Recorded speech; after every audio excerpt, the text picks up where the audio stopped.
क्या आपने कभी सोचा है कि स्वर्गदूत कहां से आए? सिर्फ वे पंखों वाले चित्र नहीं जिन्हें हम पेंटिंग्स या फिल्मों में देखते हैं, बल्कि वे वास्तविक स्वर्गदूत जिनका उल्लेख बाइबल करती है। चरवाहों के सामने प्रकट होने से पहले, अदन की वाटिका के द्वार पर पहरा देने से पहले, यहां तक कि लूसीफर के विद्रोह से पहले वे कहाँ थे? क्या परमेश्वर ने उन्हें उसी शुरुआत में बनाया था जब उसने आकाश और पृथ्वी की रचना की, या वे पहले से मौजूद थे, विस्मय से देखते हुए जब परमेश्वर ने उजियाला हो कहा और सृष्टि अस्तित्व में आई? और एक और गहरा प्रश्न उठता है, परमेश्वर ने स्वर्गदूतों को क्यों बनाया? वो सर्वशक्तिमान है, उसे किसी चीज की कमी नहीं है। तो फिर इन अद्भुत आत्मिक प्राणियों को क्यों अस्तित्व में लाया, जो उसकी सेवा करें, उसकी स्तुति करें और मनुष्यों के साथ संपर्क में रहें? यही वे प्रश्न हैं जो हमें बाइबल के सबसे रहस्यमय और विस्मयकारी हिस्सों में ले जाते हैं, स्वर्गदूतों की उत्पत्ति। और आज हम शास्त्रों को अध्याय दर अध्याय खोलेंगे ताकि जान सके कि बाइबल वास्तव में क्या कहती है। स्वर्गदूत कब बने, क्यों बने और उनका इतिहास हमारी कहानी से कैसे जुड़ता है। सृष्टि की शुरुआत और स्वर्गदूत। बाइबल का पहला पद कहता है, आदि में परमेश्वर ने आकाश और पृथ्वी की सृष्टि की। उत्पत्ति 1:01। यह सरल दिखता है, पर इसके भीतर गहरा रहस्य छिपा है। इस कहानी में स्वर्गदूत कहां फिट होते हैं?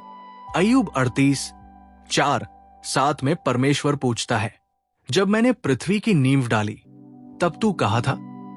जब भोर के तारे साथ साथ गाते थे और परमेश्वर के सब पुत्र जय जयकार करते थे। यहां परमेश्वर के पुत्र शब्द स्वर्गदूतों के लिए प्रयोग हुआ है।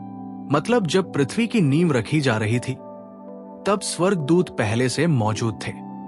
वे गवाह थे, और केवल गवाह ही नहीं, वे गा रहे थे, जय जयकार कर रहे थे, सृष्टि की महिमा का उत्सव मना रहे थे। कल्पना कीजिए, ब्रह्मांड जन्म ले रहा है, समय शुरू हो रहा है, तारे चमक रहे हैं, महासागर भर रहे हैं, पर्वत खड़े हो रहे हैं, और उसी क्षण स्वर्गदूतों का गान गूंज रहा है, इतना निर्मल, इतना शक्तिशाली कि तारों की नींव तक हिल जाए। यानी स्वर्गदूत सृष्टि के आरंभ में ही बनाए गए।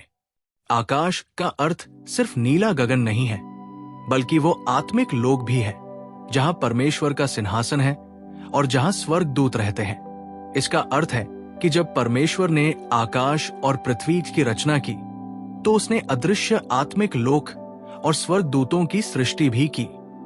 स्वर्गदूतों का उद्देश्य। परमेश्वर ने स्वर्गदूतों को क्यों बनाया? क्या उसे आवश्यकता थी? नहीं, वो सर्वशक्तिमान है, पूर्ण है, किसी पर निर्भर नहीं है। तो फिर क्यों? उत्तर यही है, सृष्टि आवश्यकता से नहीं, प्रेम और महिमा के उफान से होती है।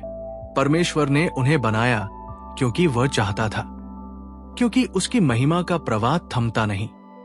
भजन 103:20 कहता है, यहोवा की स्तुति करो, हे उसके दूतों, हे शक्तिशाली वीरों, जो उसके वचन को मानते और उसके वचन की बात सुनते ही उसका पालन करते हो। इसका अर्थ है कि स्वर्गदूतों का अस्तित्व परमेश्वर की आज्ञा का पालन करने में है। वे उसके सेवक हैं, उसकी इच्छा पूरी करने वाले।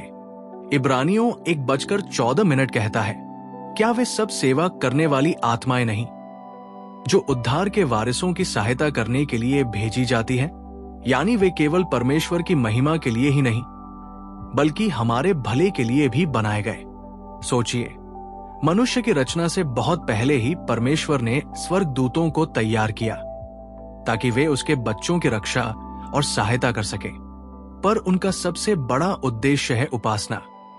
यशाया 6 में सेराफिम परमेश्वर के सिंहासन के चारों ओर पुकारते हैं, पवित्र पवित्र पवित्र है सेनाओं का यहोवा, सारी पृथ्वी उसकी महिमा से परिपूर्ण है।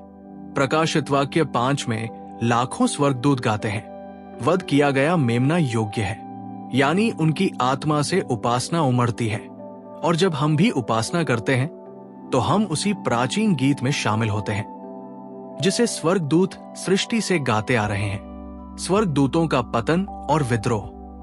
पर सब स्वर्गदूत वफादार नहीं रहे।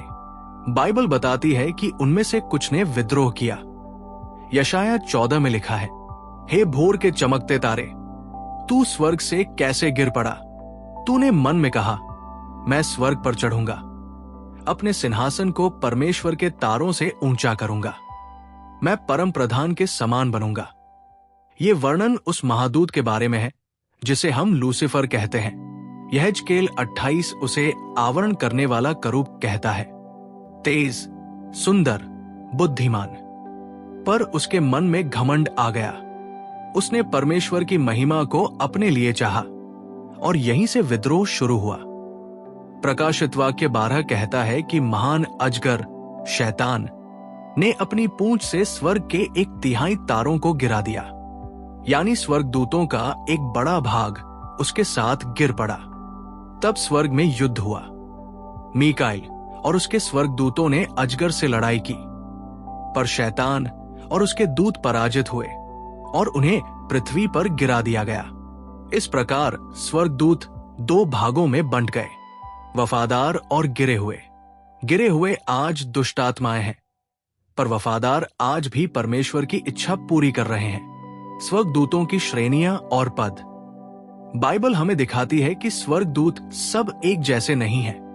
उनकी अलग अलग श्रेणियां और भूमिकाएं हैं। सेराफिम, यशाया 6 परमेश्वर के सिंहासन के पास रहते हैं, दिन रात उपासना करते हैं। करूबिम, उत्पत्ति 3, यहेजकेल 10 पवित्र स्थान की रक्षा करते हैं। अदन की वाटिका के द्वार पर खड़े रहे परमेश्वर की महिमा की रक्षा करते हैं।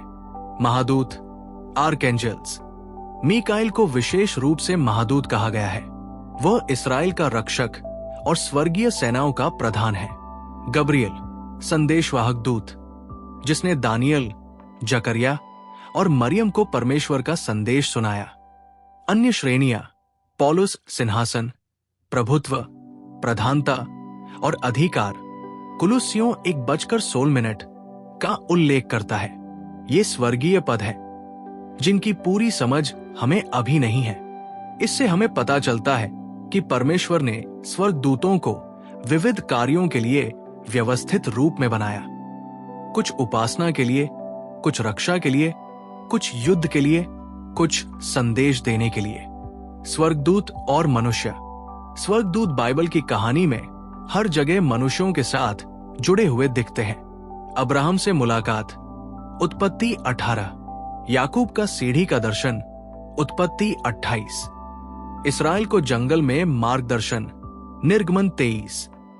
दानियल के लिए युद्ध करना, दानियल 10। मरियम को यीशु के जन्म की घोषणा, लूका 1। जंगल में यीशु की सेवा करना, मत्ती 4।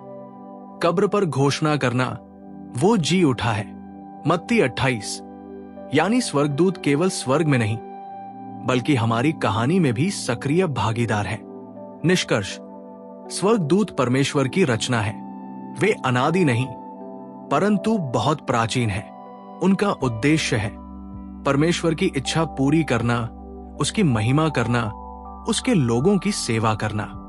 कुछ विद्रोही होकर गिरे, पर असंख्य स्वर्गदूत आज भी वफादार हैं। उनकी विविध श्रेणियां और कार्य हमें परमेश्वर की रचना की सुंदरता और व्यवस्था दिखाती है। और जब हम उपासना करते हैं, जब हम विश्वास में चलते हैं, तो हम भी उस महान गान का हिस्सा बनते हैं जो सृष्टि से गूंज रहा है।